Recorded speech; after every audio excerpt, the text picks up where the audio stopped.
Hey guys, so we're back from Daytona.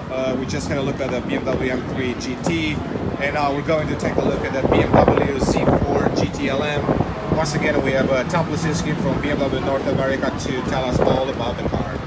Tom, welcome back. Hi, good to be back. All right, so next car on the list. So we looked at a car that raced from 2009 to 2012. Then we raced Z4s in 2013 through 2015. This particular car is a 2015 chassis. It differs a little bit from the 2013 car in actually the shape of the nose was one of them. This was a little bit different shape, but otherwise to the casual observer they don't really notice much difference between the two versions of the car. So this car is, as it finished Petit Le Mans at the end of 2015, it's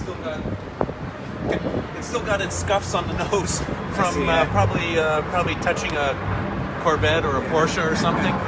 But yeah, well, and I'll have Jim open the hood here so we can see what we've got under the hood. Look at that, super light again. Super light again.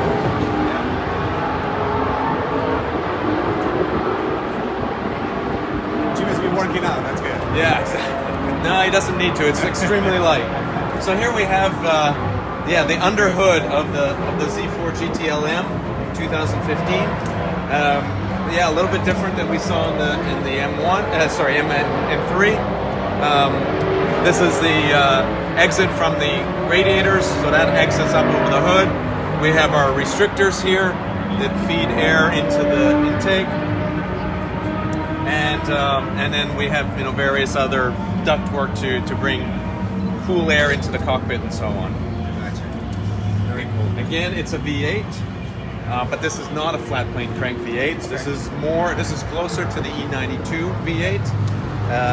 That has been tuned for customer racing more than anything. Okay. And then the GTLM version of this car is based on a customer race car, the Z4 GT3. Okay. So in order to make it qualify for the top level of racing, we had to do a few things, namely less downforce and no driver aids. Okay. So if a GT3 car would have race ABS, which helps with finding your braking points, and it has a stability control system.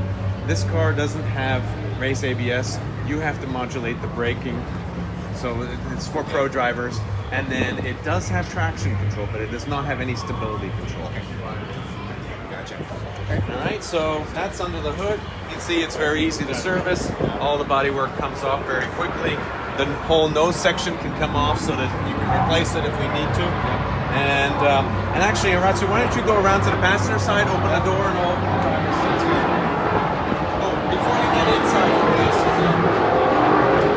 Before you get inside, I want to show you we didn't look at the mirrors of the M3, but they were really sexy looking mirrors. These mirrors are really not terribly attractive looking, but they're extremely functional.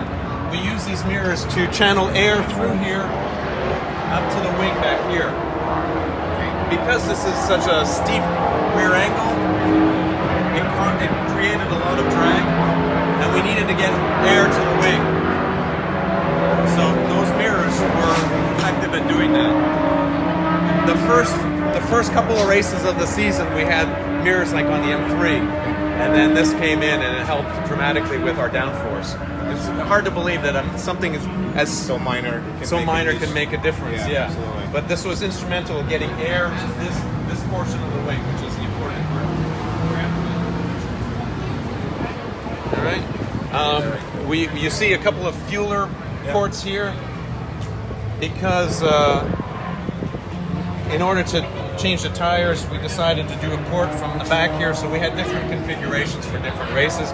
We can also have the fueling port on the other side of the car. Gotcha. But as normally when the cars retire, they retire from Petit Le Mans, it's always on the right-hand side of the car. Okay. So I'll have you, and actually we saw those lights on the side of the M3. Right, exactly. Now we have LEDs Gotcha. that tell you exactly what position you're in. Yeah. So it makes it a little easier. Yeah, fancier. So I'll have you slide that in there, hold the door with your arm. Yeah, you can slide it in, or I'll go around the other side. Okay.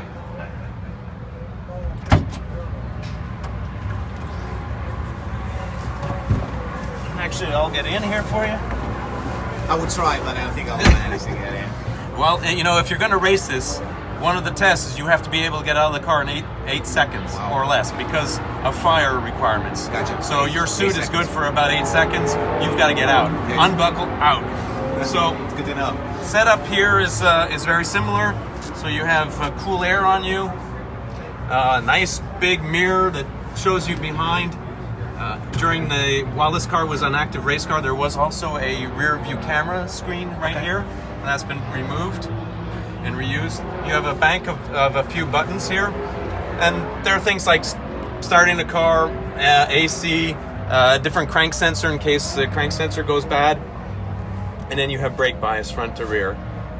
You have rain light and something to change the page on the instrument cluster. Gotcha. In front of you, you have a steering wheel with virtually all the controls you need during the race. You know, high beam, low beam, flash to pass, traction control. So TC off, let's say you spin, for example, you hold this button and then you can spin the car back around. It has a fancy button again. We like our fancy button. Yeah. And then windshield wipers and various things like that. So it's a complete setup. The instrument cluster has lots of information. It'll even tell you when you're locking up a wheel. There's a little blue light that comes on, tells you which wheel is locking up. You have shift lights along the top, and basically when it starts to flash at you red, it's time to shift. Gotcha. Yeah. So that's very cool. That's the interior of the Z4 GTLM. We'll have a look at the outside a little bit. That's good.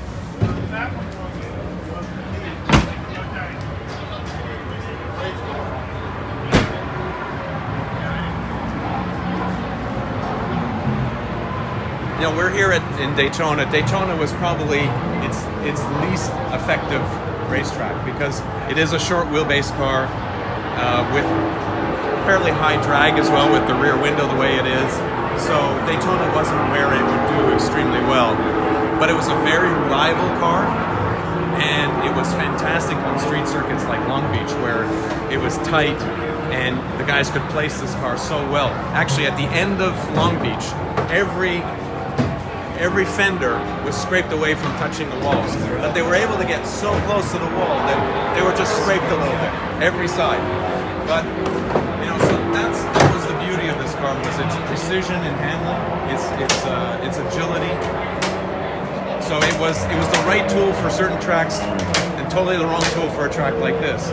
Having said that, though, this car in 2015 finished second here at Daytona. And the reason it came in second is it was spent under 15 minutes in the pits the whole race. So it was just tire, fuel, driver change, tire, fuel, brake change, and that was it. So it was able to be in contention, even though it was about 7 kilometers per hour slower on the straight. It was in contention because it stayed out of the pits and it was dead reliable all the time. Very cool, Tom. All right, so what do we have next before we end the video? Well, I think let's go to M4 GT4. Yeah, this is a new car. Okay. All right, guys. We can talk about this a little bit. Sounds good. We'll be back in a few seconds. Thank you.